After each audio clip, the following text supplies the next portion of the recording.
My name is Tracy Beck, and I am the Executive Director of the American Swedish Historical Museum. The museum is one of the many partner organizations that puts together this conference every year. Our keynote speaker this morning is no stranger to the New Sweden History Conference. Mark Thompson is a senior lecturer in American Studies at the University of Groningen. He is the author of a great book, The Contest for the Delaware Valley, Allegiance, Identity, and Empire in the 17th Century, which has won multiple prizes.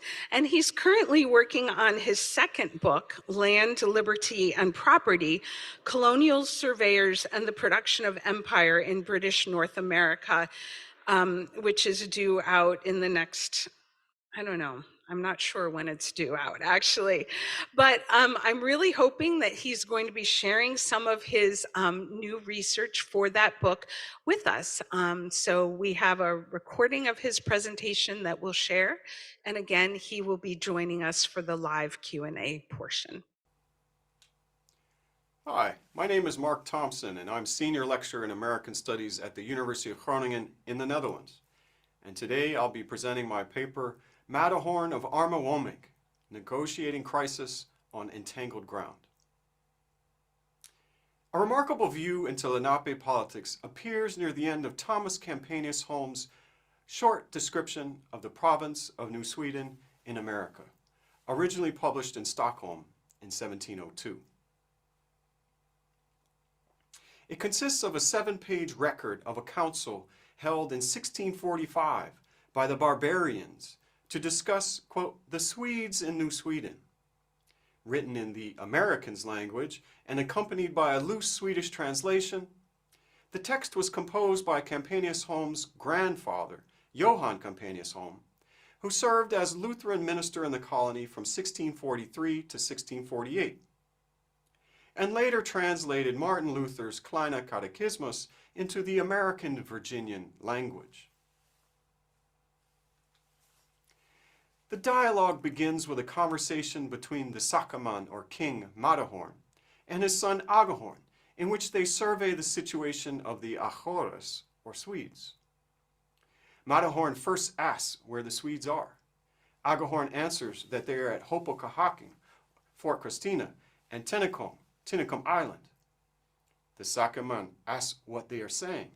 His son responds that the Swedes wonder why the Lenape are so angry and want to kill us Swedes and root us out, even though the Swedes bring them all sorts of fine things from the Swedes' land, or Old Sweden.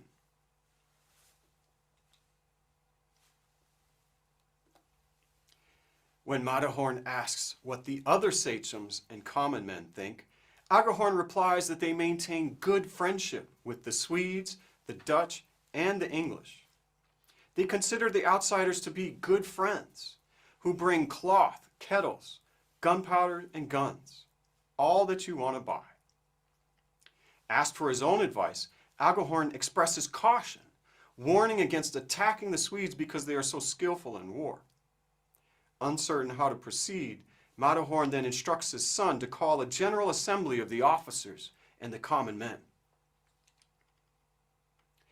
Once their guests arrive a few days later and have had a chance to rest, eat, and drink, Matterhorn commences with an extended oration to the assembled council. At the outset, he highlights the fact that the Swedes occupy land that belongs to the Lenape. The Swedes live here on our land, and they have many forts and many buildings for their homes, he observes, using the same word for land that Agahorn used when he referred earlier to the Swedes' land. Matterhorn also lays bare the Swedes' meager condition and their basic lack of reciprocity. He calls them kalabaksheti, a term that he elsewhere translated as parasite, or poor beggar, or servant boy, or servant girl.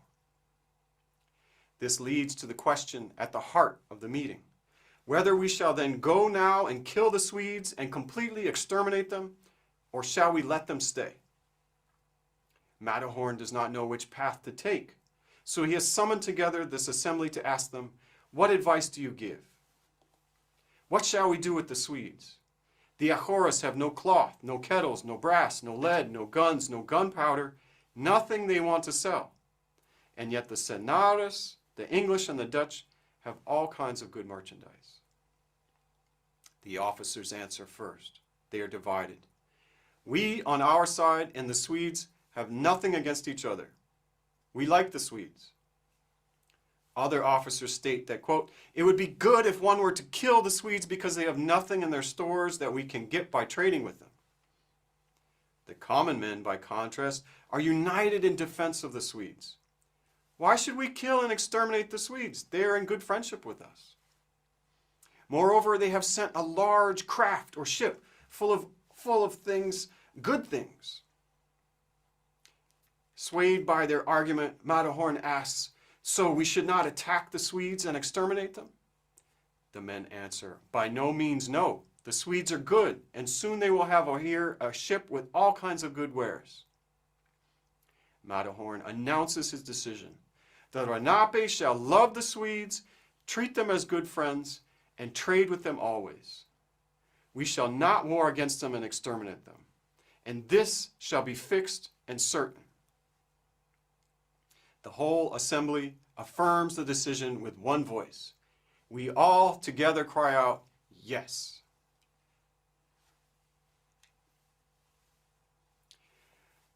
Matterhorn's dilemma was one shared by many other native leaders and peoples in eastern North America during the 17th century, including the historical Lenape sachem known as Matterhorn, who was the focus of this paper. Under what conditions should they permit the presence of warlike Europeans who occupied, built upon, and erected fortifications on land within their territory? How far should they tolerate Europeans' presence in exchange for the limited benefits and advantages they appear to provide? If the outsiders failed to reciprocate or abuse the hospitality afforded them, should their native hosts exercise their inherent authority and actual power to disrupt, disperse, or destroy the foreign communities that had taken root in their soil? Or should they continue to extend their hospitality, friendship, and even love to the outsiders who had settled on their land with or without authorization to do so? How would these native leaders and communities arrive at such a decision? And how would they resolve the dissensus it provoked among themselves?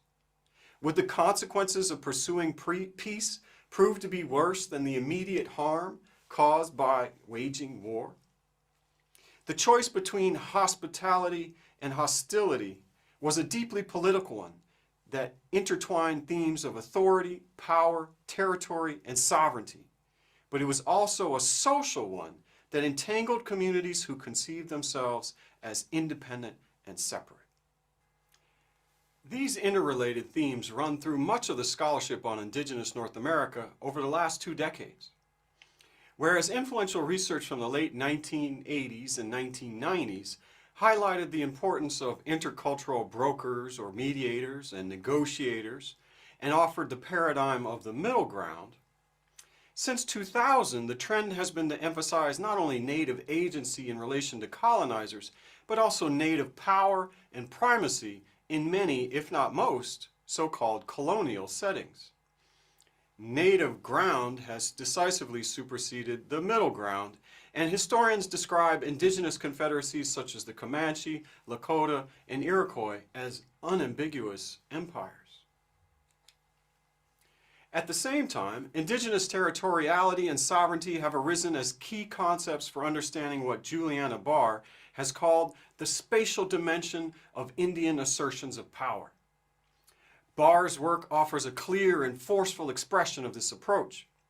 Indigenous North America, she writes, was a bordered landscape, already mapped and surveyed, albeit in different terms, with well-known national and imperial boundary lines among Indian powers.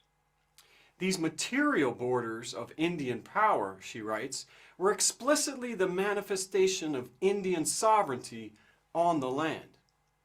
Barr adds that at the time of European invasion, there was no part of North America that was not claimed and ruled by sovereign Indian regimes.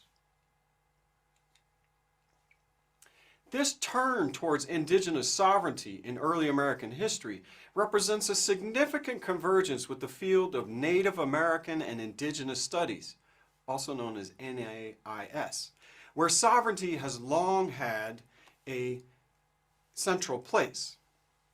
Renard Simpson writes that, quote, understanding sovereignty is crucial for all students of Native American studies. Joanne Barker observes that sovereignty has become a particularly valued term within indigenous discourses to signify a multiplicity of legal and social rights to political, economic, and cultural self-determination. But she also points out that many indigenous scholars have criticized its proliferation in light of its European and Christian origins. Barker herself describes it as carrying, quote, the horrible stench of colonialism. Nonetheless, for many NAIS scholars, sovereignty remains valuable as a concept when it is understood as a form of relationality rather than a violent claim of property, exclusion, and a right to kill. A number of qualified sovereignties counterposed to settler or state sovereignty have emerged in the effort to redeem and rehabilitate the concept. Native, indigenous, cultural, intellectual, educational, nested, and entangled sovereignties are just some of them. Indeed, Barker argues that there is no fixed meaning for what sovereignty is, and that it can be only understood within the specific social relations in which it is invoked and given meaning. Historians of political theory, on the other hand, have extensively demonstrated that conceptions of territory and sovereignty are historically contingent. In his important and nuanced work, P.G. McHugh asserts that sovereignty is not a fact, but rather a concept that people in certain circumstances have applied to the political power that they or other people have been exercising. According to McHugh, the practice of the 17th and 18th century will seem inexplicable if a latter-day notion of sovereignty is used to interpret that activity. Likewise, the idea of territory as a bounded space under the control of a group of people, usually a state, is historically produced, as Stuart Eldon notes. Meanwhile, historians on a search for sovereignty in early modern European empires have found it to be, quote, especially elusive. Imperial claims were vast, but in practice, control was, quote, exercised mainly over narrow bands or corridors and over enclaves and irregular zones around them. In such areas of decentralized power, differing legal orders coexisted and overlapped, and actors engaged in, quote, jurisdictional politics that revolved around conflicting claims to authority. Sovereignty in such empires was layered, complex, and fragmented. Empires did not cover space evenly, but composed a fabric that was full of holes, stitched together out of pieces, a tangle of strings, Lauren Benton writes. Yet while scholars wrestle with the definitions and meanings of sovereignty, many recognized and, quote, unrecognized Indian tribes and nations within the United States state their positions more clearly. In the Delaware Valley, the Confederation of Sovereign Nanticoke and Lenape tribes, and an alliance of the Nanticoke-Lenape Tribal Nation of New Jersey, the Lenape Indian Tribe of Delaware, and the Nanticoke Indian Tribe of Delaware, asserts unambiguously in their affirmation of history and sovereignty that the Confederation is an expression of the sovereignty given by the Creator to our tribal communities, a sovereignty that has continued from ancient times to the present. The Confederation denies that their people ever lost their original sovereignty and assert that it remains continuous and unbroken. This paper seeks to sidestep the discursive and political struggles over sovereignty today by proposing an alternative orientation towards questions of authority, a term that implies legitimacy, justice, and right, according to historian Jack B. Green. And as political scientist Don Herzog writes, you can treat sovereignty as a catch-all category for all kinds of competing conceptions of political authority. But then you have a flabby concept on your hands. More useful, he argues, are the concepts of state, jurisdiction, and authority. None of them will trip us up with the strangely maximalist commitments of sovereignty. In employing such a capacious and yet less freighted terms, this paper seeks to examine disputes of authority, jurisdiction, and power in a more open-ended and less predetermined way. Putting aside metric conceptions of sovereignty and territory, it will consider instead how diverse actors, indigenous as well as European, negotiated their relationships with one another across various locations and spaces, not only by articulating divergent claims to authority, but also by constructing mutual forms of affiliation. It begins from the premise that authority is inherently plural, negotiated, situational, and contested, and that it is in practice very difficult to accumulate and coordinate in order to form larger and lasting structures of power. The resulting view of territoriality and sovereignty is fixed at ground level and offers neither an imagined bird's-eye view of expansive Atlantic maritime empires or of bounded and timeless indigenous nations. The ground in view was neither common, shared, divided, nor middle, nor was it only native. Only isolated pockets or folds could be considered colonial or European, and these had a tendency to collapse in upon themselves. Rather, it was a life-rich landscape at the dynamic edge of land, river, and sea, a space of movement and change, as well as cycles and rhythms. It fostered home-making and home-leaving. It enabled mobility and sustained fixity. It motivated processes of coming together and splitting apart, although staying apart proved much more difficult. It was an entangled ground characterized by rhizomatic relations within, between, and across communities, both inside and outside of this space, who asserted authority or claimed commitments within it. These anastomotic pathways were produced through institutionalized forms of politics, diplomacy, and trade, but also through less formal modes of interaction, engagement, and affiliation. These intertwinings could lead to disagreements, violence, war, and hate, but also to cooperation, friendship, peace, and perhaps even Matterhorn's love. They knitted together people, but also flows of material, energy, meaning, and force that could intensify and diminish, stop and start, combine, diverge, or disperse. These novel fusings, however, could also leak or rupture. Knots could unwind or be cut. Threads could fray and break. These relations could also be configured and ordered to form pathways and chains that were more rectilinear, rigid, and channelized.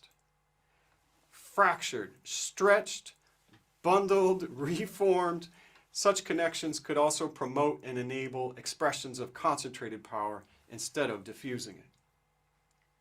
This paper considers how the historical Lenape sachem Matterhorn knotted together the threads that crisscrossed his people's landscape over the first half of the 17th century. It explores how he and they sought to weave those relationships together in a way that served the good of those who they valued most within that web, while also recognizing and affirming that others could gain from those relationships too.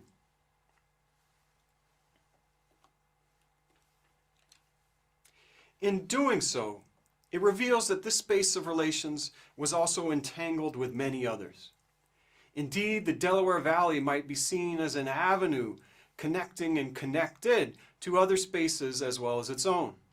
In particular, the Chesapeake, the Susquehanna Valley, the Hudson Valley, and Iroquois, while also reaching out as far as the Great Lakes and as far east as Wampanoag Country.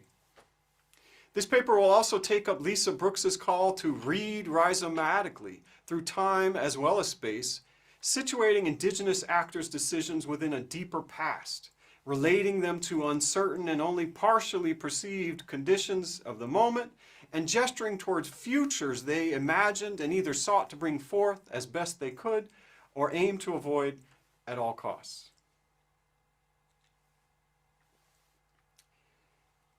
Now, on the slide here we have a portrait by the Swedish painter Gustavus Hesselius, the brother of a Swedish minister who came to New Sweden and Pennsylvania, Andreas Hesselius, and a portrait of a Delaware chief from the early 18th century named Tiscohan. So this is not a picture of Matterhorn, but this is suggestive of what Matterhorn perhaps might have looked like. The sachem Matterhorn is identified by name in a series of engagements with Europeans along the Delaware River between 1638 and 1651. All of them centered on questions of land. If, as Campanius suggested in his dialogue, that this sachem Matterhorn was indeed the father of Agahorn, that is, a figure who appeared in Dutch records over a series of years at this time, in 1640s and 50s, then Matterhorn would have been in at least his middle age during the period of these encounters. If he was at least 50 years old at the time when he welcomed Peter Minuit back to the Delaware Valley in 1638, then he would have been born in the 1580s or possibly earlier. At the other end of his life, Matterhorn seems to have died by 1654, the year Johan Riesing arrived as the new governor of New Sweden. If we read the historical record in this light, then we can interpolate an unnamed Matterhorn in continuous engagement with Europeans from at least the 1620s onwards. Matterhorn's lifespan then encompassed not only the period when European trade and settlement first began in the Delaware Valley in the 1610s, but also stretched back to a time when the European presence on the continent was virtually nil. And as we will see, understanding the full extent of Matterhorn's entanglements will require going back not only to the beginning of European involvement in the Delaware River, but well beyond, in both time and in space. There was never a moment in the life of Matterhorn or the lives of his fellow Lenape when they were not bound intimately to people and places far away.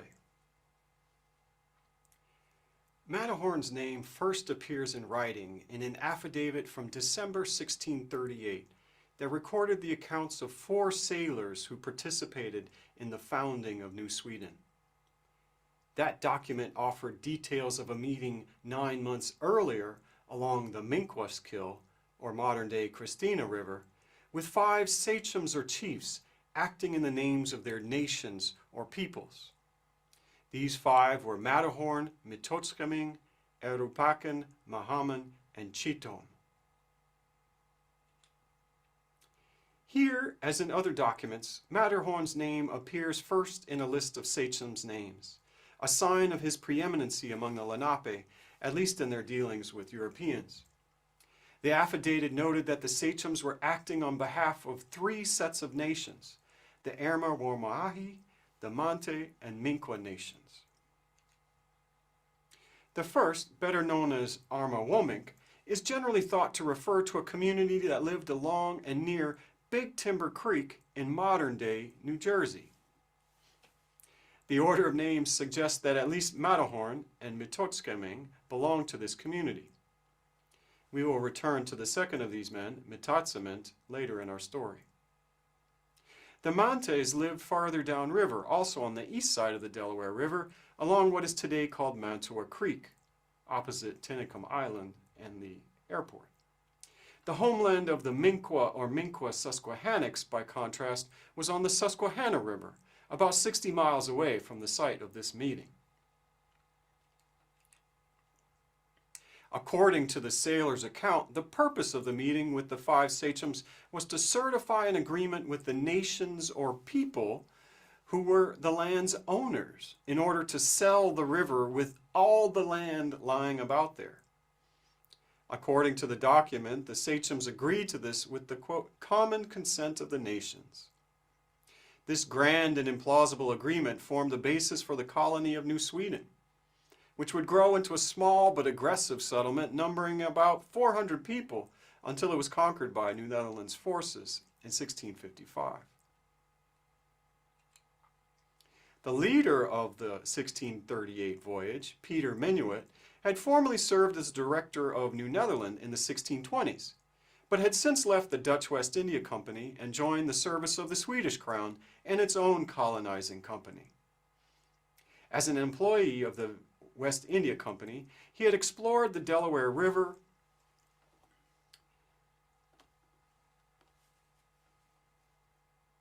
in 1625 and likely had dealt closely with Lenape leaders there.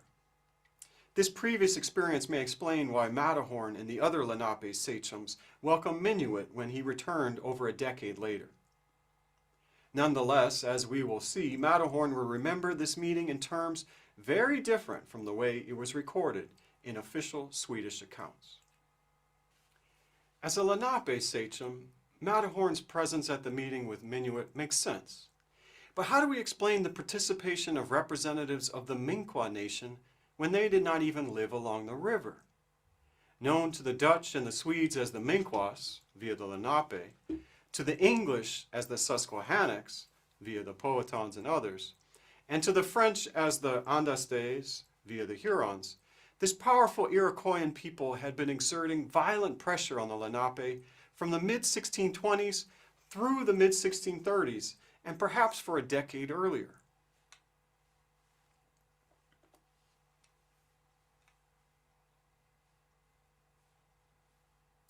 More remarkable, the latest archaeological research suggests that the Minkwa Susquehannocks had only founded their important central town in the lower Susquehanna Valley around 1595, that is, around the time of or even after Matterhorn's birth. Drawn south from the upper Susquehanna Valley by a number of factors, perhaps from external conditions such as pressure from conflict with the burgeoning Haudenosaunee Confederacy, or deteriorating conditions for agriculture related to the Little Ice Age. But archaeologists suggest it was just as likely that they migrated south because of opportunities to gain greater access and control of indigenous flows of exchange that during the 16th century had passed north through the Chesapeake and then beyond to Greater Iroquois. Yet by 1638, the Minkwa Susquehannocks were on hand with Matterhorn and the other Lenape sachems to grant land to Minuit and his men for the site of Fort Christina, modern-day Wilmington, Delaware, and the colony of New Sweden. Perhaps in exchange for peace, Matterhorn and the Lenape had agreed to grant the Minkwa Susquehannocks direct access to the river and to the traders who visited it. In this case, Minuit and his men. On their side, the Minkwa Susquehannocks may have wanted to secure peace on their own eastern frontier. They were threatening war with the new English colony of Maryland, founded in 1634, and its Indian allies in the Chesapeake as well, even as they were fighting the militant Haudenosaunee Confederacy to their north. A joint agreement between the Minkwa Susquehannocks, the Lenape, and Minuit's new outpost thus made sense for all the parties involved. And Matterhorn stood at the center of it all. However, whereas New Sweden's officials would later claim that the Crown of New Sweden had bought the whole west side of the South River from Cape Henlopen up to the Sankikans, Matterhorn and the Lenape had their own ideas about who wielded authority over these lands. The Lenape of the lower Delaware Valley may have numbered between 6,500 and 9,000 people during this era, and they certainly had the power to enforce their authority if they chose to. If these different understandings of authority were not already evident in 1638, then they had become so by the early 1640s, when traders and colonizers from New England began to stake claims on both sides of the Delaware River.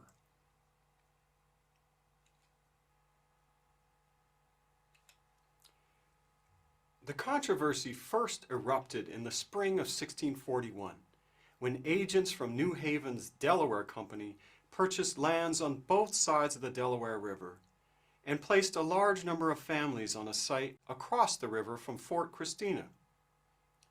A year later, one of the company's leaders, wealthy merchant George Lamberton, purchased a piece of land near the mouth of the Schuylkill River, this time almost directly across the Delaware from the Dutch Fort Nassau, which the West India Company now occupied with a small number of soldiers year-round. The sale was organized by none other than Matterhorn himself.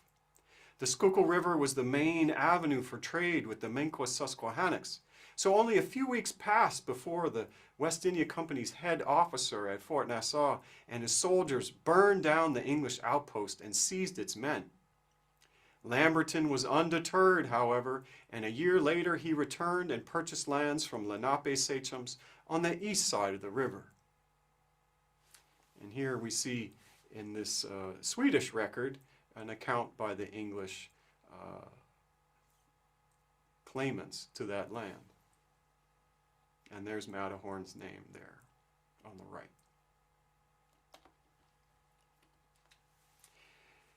This time, however, the new Swedish governor, Johan Prince, arrested Lamberton and put him on trial. Swedish officials charged him not only with conducting illegal trade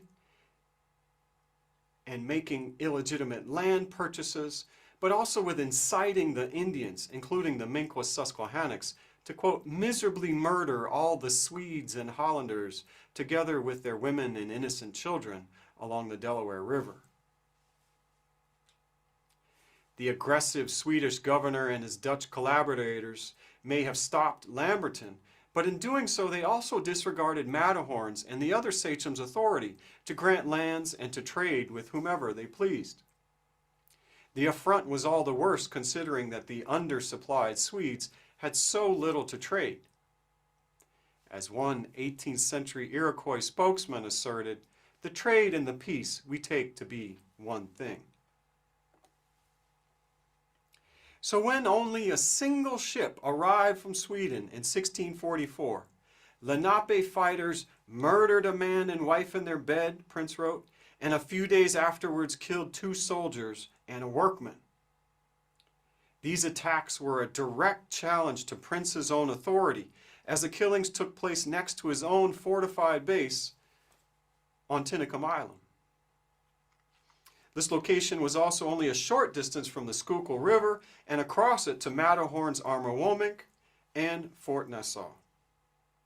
Matterhorn may or may not have had a hand in coordinating these retaliatory attacks, but he probably knew who was behind them. Soon afterward, Lenape sachems came together from all places, Governor Prince wrote, quote, excusing themselves in the highest manner, and said that this had happened without their knowledge, and asked for peace. In his own intimidating manner, Prince told them he would only grant them peace upon the condition that in case they hereafter practiced the smallest hostilities against our people, then we would not let a soul of them live. Prince was dismissive of the Lenape, who apparently had only maize and no furs to trade. And he told his superiors it would be better to wipe them out so the Swedish colony could trade with the Minquas-Susquehannocks without their interference. As Prince was well aware, European colonizers and native nations were at war across eastern North America. The savages here in West India set themselves up against the Christians in one place after another, he wrote. In New Netherland, Kief's War, so-called, against the Munsees would lead to the deaths of about 1,500 Indians in the area around Manhattan, and to the dispersal of settlers from the countryside. Meanwhile, the Pamunkey leader Opechancanough had orchestrated a coordinated assault against settlers in Virginia in 1644 and fearfully murdered over 600 Christians, according to Prince. This opening assault in the Third Anglo-Powhatan War would ultimately lead to the capture and killing of Opechancanough and the Powhatans' defeat. At the same time, the Minquas-Susquehannocks were waging war with the colony of Maryland, which had lost 2 cannon and some people in the conflict. It was in this context, Prince wrote, that our savages become very proud here in the river.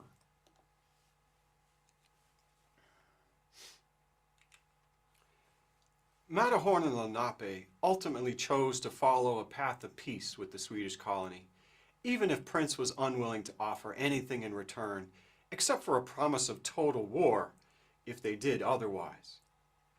The arrival of Peter Stuyvesant in 1647 as the new Director General of New Netherland, however, gave them a chance to turn Dutch authority to their own purposes.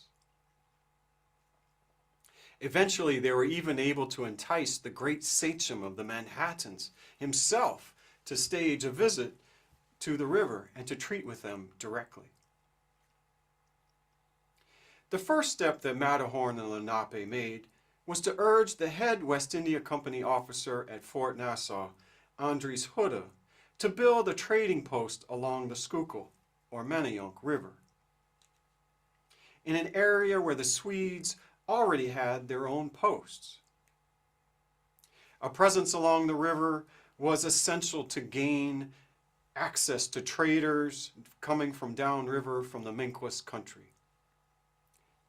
When Hudde came to the appointed place to receive his grant of land in April 1648, the Lenape sachems then summoned the Swedes who were already living there and ordered them to depart, informing them that they had come in surreptitiously and had occupied the place against their will.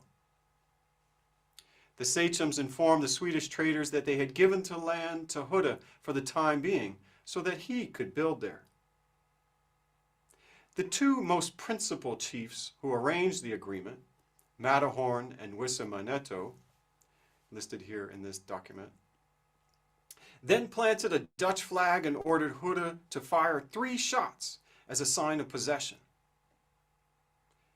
Hours later, when New Sweden's commissary Hendrik Heichen arrived with 7 or 8 men to confront Hudde, the 2 European officers got into a long argument about each other's authority.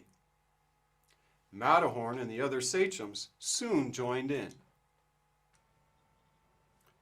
They told Heichen that they had, quote, sold us the land and that we should live there. They then turned Heichen's questions back at him. They said, by what authority had the Swedes built there on the land? Was it not enough that they occupied Matinakonk, the Schuylkill, Kinsessing, Kakakoronkonk, Uppland, and other places settled by the Swedes, all of which they had stolen from their people? Minuit, they said, had purchased no more than a small piece of land at Pakahaking in order to plant some tobacco, of which they, the natives, were to have half in acknowledgement. But this had not happened. Pointing at the Swedes, the sachems then demanded to know how by coming to them and buying 1 piece of land, the Swedes considered themselves able to take further all that adjoins it, as they had done here in the river and still were doing.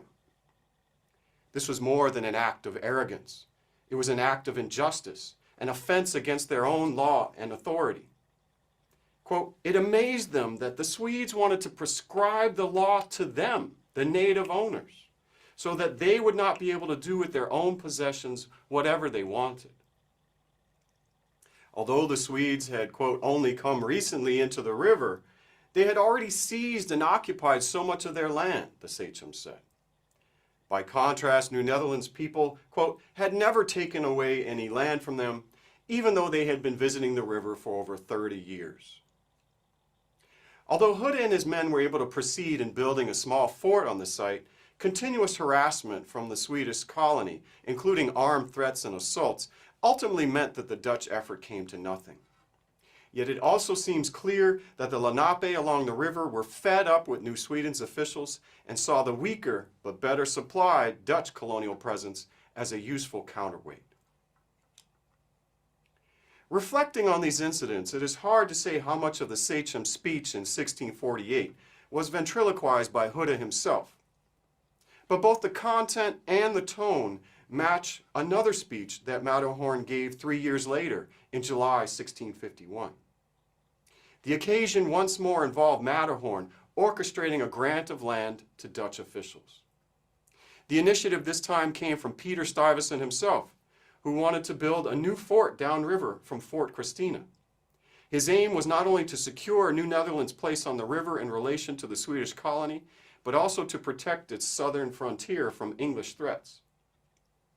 The Director General offered a remarkable show of force, marching overland with 120 soldiers from New Amsterdam through Lenape lands, while dispatching 11 ships to meet them at Fort Nassau.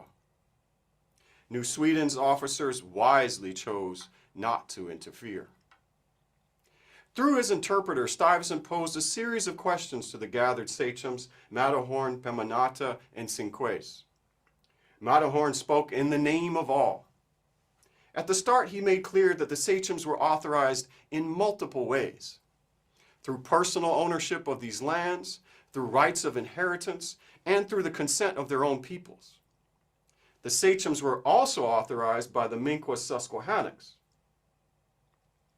Matterhorn explained that for his people, all nations coming to the river were welcome to them. They freely sold their lands, quote, without distinction to those who first asked. In this case, the Dutch were the first nation to come and discover the river, Matterhorn said, which he evidently knew from his own experience. He added that his people had always had good friendship and trade with them. When asked about the extent of Swedish claims along the river, Matterhorn offered an account of Minuit's first visit to the river in 1638. The sachem said that he was living along the Minquas Kill, Christina River, when Minuit first arrived. Minuit gave him a kettle and some other small things as gifts, and then asked for land enough to set up a house and a small farm between 6 trees. The sachem sold him the land after Minuit promised to give him half of the tobacco he grew, though this promise was never fulfilled, Matterhorn said again. Moreover, neither the Swedes nor any other nation had purchased lands from them as the rightful owners, except for the very spot where Fort Christina stood. All the other houses of the Swedes, their forts on Tinnicum, Kinsessing, the Schuylkill, and other places, had been built without the sachem's consent, they said, and without receiving anything in return. Yet Matterhorn and the other sachems were not keen on starting a war. If we sell to the great sachem of the Manhattans the land from Schuylkill down to the bay, he asked, where then will the houses of the Swedes remain? Would not such an action simply lead the, quote, sachem of the Swedes to do us harm or put us in prison or beat us and prevent the sale of the lands they illegitimately occupied? Ultimately, the sachems decided not to sell the lands in question, but rather presented them as a gift to Stuyvesant. 10 days later, downriver at the site that would later become the basis for new Fort Casimir and later Newcastle, Delaware, Matterhorn met again with Stuyvesant to make the grant official. Joining Matterhorn for the signing of the deed were Cinques and another sachem named Acahorn, who we heard about earlier in Campanius's dialogue, both of whom had been present at the Schuylkill grant in 1648. Strangely enough, Pemanata, the nominal grantor, did not sign the document, perhaps for reasons that will soon be made apparent. As a sign that the Minquas Susquehannocks had approved the agreement, 4 sachems of the Minquas were also in attendance: Jone and Tonahorn, Pimadase, and Kanawa Roques. The grant itself extended from the Minquas Kill in the Lenape country to, quote, the bounds and limits of the Minquas country. The land grant represented a literal and figurative connection between the Lenapes, the Minquas Susquehannocks, and the Dutch, who had all bound themselves together through this agreement. Yet the Minquas Kill was also New Sweden's Christina River, the site of Fort Christina, where Minuit and Matterhorn had first come to their agreement about that patch of land 13 years before. Minuit's successor, Governor Prince, immediately protested against the grant to Stuyvesant and presented a new twist. The Swedish governor stated that the land in question actually belonged not to Pemanata, but to Notike, the widow of Metatsement, one of the sachems who had joined Matterhorn in the original meeting with Minuit in 1638. Summoned together by Prince, the sachems Matterhorn, Cinques, and Peminata agreed to meet with Notike and her family members and officials to discuss the dispute. To judge from the official Swedish account of the meeting, the sachems' efforts to convince Notike fell totally flat. Whatever authority the three sachems may have had in their own right, this proud sachem's widow refused to accept the good words they used to try to placate her. Ultimately, Notike, not Matterhorn, may have known best. Just as the sachems had predicted, the aggrieved Swedes would indeed respond with aggression in the aftermath of this disruptive land grant. It took 3 years before it happened, but New Sweden's power revived almost overnight when a new governor, new settlers, and new soldiers finally arrived in the spring of 1654. The weakly defended Fort Casimir, built on the site of the sachems' grant, surrendered shortly thereafter. Yet this revival only marked the beginning of the end of New Sweden, as Stuyvesant turned the Swedish seizure of the fort into an excuse to invade and to claim possession of the whole river once and for all. By the time of these back-to-back invasions, Matterhorn was probably already dead, but his legacy of tying people together lived on.